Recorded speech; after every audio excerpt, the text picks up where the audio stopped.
आज सुबह खेसारी लाल यादव का एक गाना आता है, डाल के चला ओढ़निया, डाल के चला, डाल के मत चला ओढ़निया, डाल के चला। तो इस गाने में सपना चौहान जी ने काम किया है। इसके जो राइटर हैं, लिरिक्स राइटर, वो हैं अभिषेक भोजपुरिया। आप लोग ही बता सकते हैं वो चोर है कि नहीं, वो चोर है कि नहीं। लेकिन इस गाने को बहुत अच्छी तरह से फिल्माया गया है। जो सपना चौहान जी ने एक्टिंग किया है इसमें, और खेसारी लाल यादव ने जो डांस किया है, बहुत अच्छे से इस गाने को पूरा फिल्माया गया है। तो आप लोगों की क्या राय है इस गाने के बारे में? क्या कहना चाहते हैं आप लोग इस गाने के बारे में? इस गाने को पूरा देख के समझ के आपको ऐसा क्या लगता है?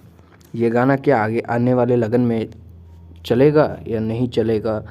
खेसारी लाल यादव का भी लुक इसमें सही सा लग रहा है, जब ये उजला रंग का कुर्ता पजामा पहन के आ रहे हैं।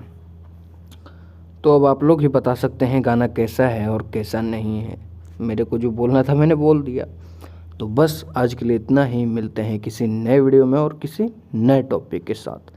तब तक के लिए बाय, टाटा, सी यू।